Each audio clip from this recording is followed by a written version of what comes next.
ફરસાણવાળાની દુકાન જેવા જ એકદમ ક્રિસ્પી પોકેટ ચાઇનીઝ સમોસા સાવ સહેલી રીતે બનાવીએ.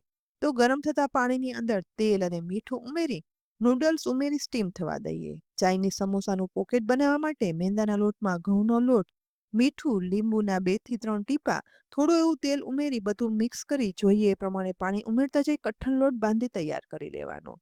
2 થી 3 મિનિટમાં નૂડલ્સ બફાઈ જાય ને એટલે ચાળણીમાં ચાળી લઈ ઠંડી થવા માટે એક બોલમાં કાઢી લેવાની. ચાઇનીઝ સમોસાનું સ્ટફિંગ બનાવવા માટે પેનમાં તેલ ગરમ કરી તેમાં ચોપ કરેલા આદુ, લસણ, મરચાં ઉમેરી સહેજ એવા સાતળ્યા પછી ચોપ કરેલી ડુંગળી સાથે ચોપ કરેલા કેપ્સિકમ, ગાજર, ચોપ કરેલી કોબીજ ઉમેરી દઈશું. અહીંયા દરેક વેજીટેબલ પસંદગી પ્રમાણે ઉમેરી શકાય અથવા તો સ્કીપ પણ કરાય. ગેસની મીડિયમ ટુ હાઈ ફ્લેમ પર 1 થી 2 મિનિટ સાતળ્યા પછી અધકચરા સતળાયેલા વેજીટેબલ્સમાં બાફેલી નૂડલ્સ ઉમેરવાની.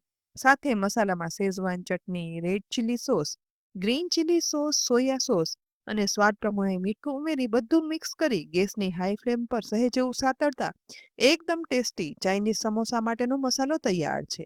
તેને ગેસ પરથી ઉતારી ઠંડો થવા માટે રાખી દેવાનો. પોકેટ બનાવવા માટે હવે લોટના એક સરખા લુવા બનાવી લઈ 2 લુવા સાથે લઈ બંને લુવાની એક સરખી પૂરી વણી લેવાની. હવે એક પૂરીમાં તેલ લગાવી કોરો લોટ ભભરાવી બીજી વણેલી નાની પૂરી તેની ઉપર ગોઠવી દઈ બંને સાથે વણી પતલું પડ તૈયાર કરી લેવાનું. ગેસની મીડિયમ ફ્લેમ પર ગરમ થતા તવામાં પડ ઉમેરી દઈ બંને સાઈડ સહેજ બબલ્સ પડે એવું શેકી લઈ ગેસ પરથી ઉતારી અને પડ અલગ કરી લેવાના અને અલગ થયેલા પડને એક ટાઈટ કન્ટેનરમાં રાખી દેવાના. બધા પડ આ રીતે બની જાય ને એ પછી એકબીજા ઉપર એક સરખા ગોઠવી 1.5 ઇંચની પટ્ટી તૈયાર કરી લેવાની.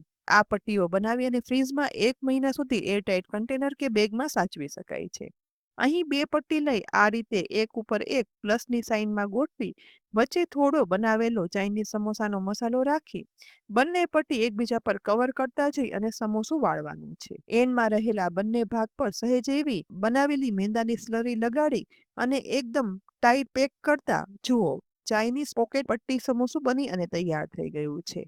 આ રીતે પોકેટ વાળ્યા પછી ગેસની મીડિયમ ટુ લો ફ્લેમ પર ગરમ થયેલા તેલમાં પોકેટ ઉમેરી સાઈડ ચેન્જ કરતા જઈ અને તળી લેવાના. ગેસની ફ્લેમ મીડિયમ હોવાથી ધીમે ધીમે કરી દરેક પડ ચડી જશે અને ઉપરથી ગોલ્ડન બ્રાઉન ક્રિસ્પી તૈયાર થયેલા આ એકદમ ફરસાણવાળાની દુકાન જેવા પોકેટ ચાઇનીઝ સમોસા તૈયાર છે, જેને ચટણી સાથે પીરસો કે કેચઅપ સાથે ઠંડીમાં ખાવાની મજા આવી જાય.